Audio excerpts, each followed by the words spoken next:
Assalamualaikum warahmatullahi wabarakatuh. Perkenalkan, nama saya Pramudia Surya Winata.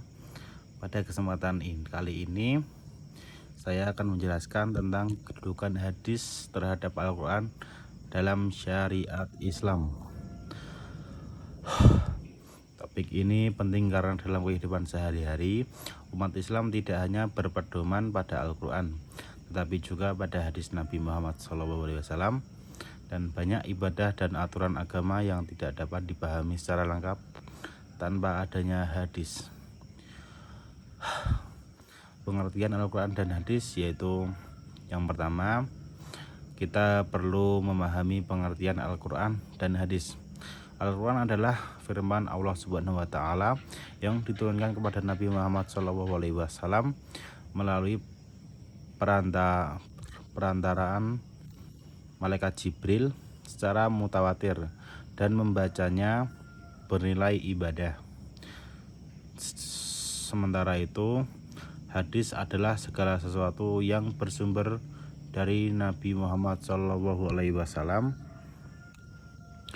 baik berupa perkataan, perbuatan, ketetapan maupun sifat beliau. Pada lafal dan maknanya, perbedaan utama antara Al-Quran dan hadis terletak pada lafal dan maknanya.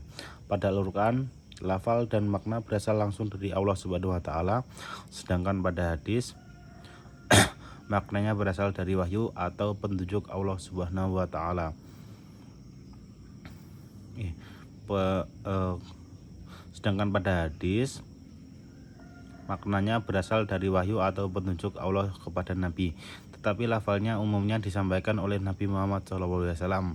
Selain itu, Al-Quran memiliki kedudukan sebagai sumber utama ajaran Islam dan dijamin keasliannya oleh Allah. Sedangkan hadis menjadi sumber kedua yang berfungsi menjelaskan dan melengkapi kandungan Al-Quran. Selanjutnya, fungsi hadis terhadap Al-Quran. Para ulama menjelaskan bahwa hadis memiliki beberapa fungsi penting terhadap Al-Quran. Yang pertama, bayan at-taqrir.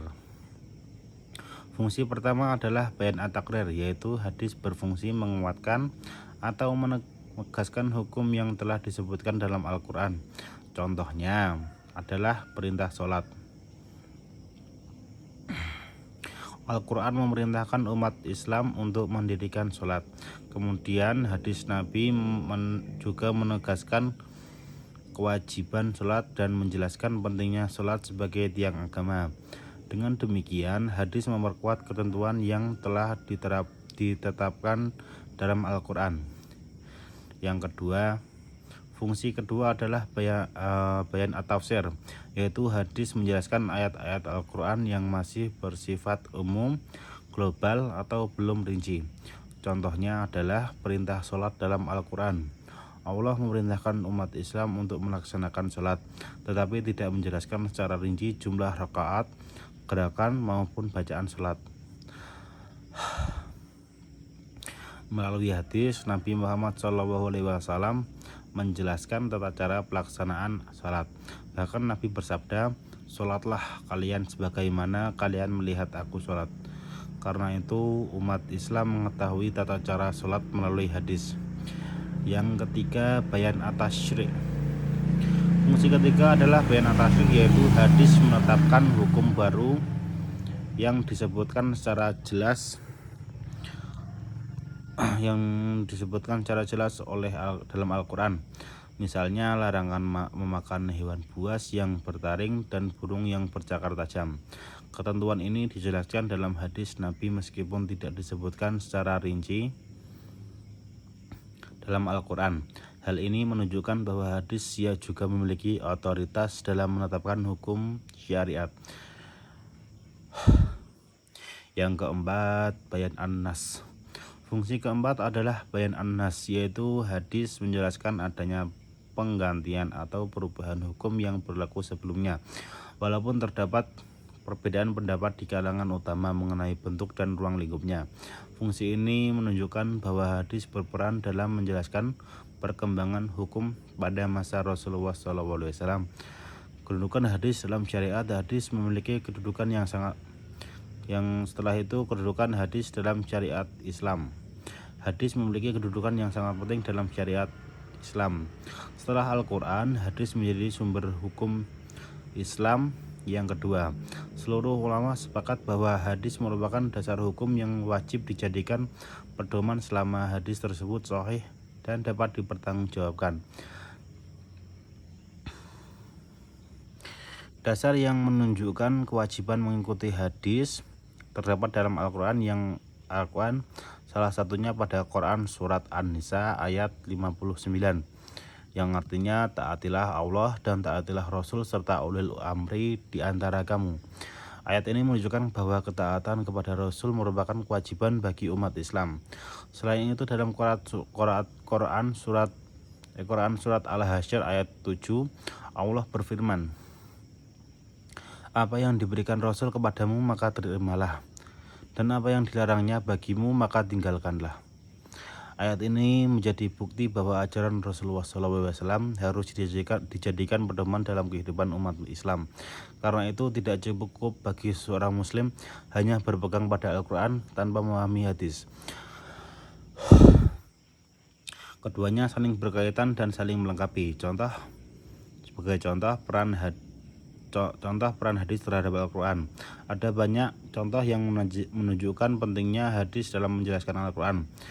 Yang pertama adalah sholat.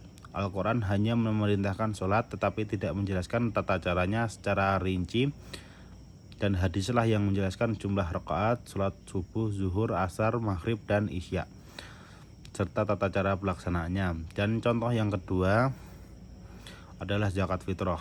Al-Quran memerintahkan umat Islam untuk menunaikan zakat, namun ukuran dan ketentuan zakat fitrah dijelaskan lebih rinci melalui hadis Nabi.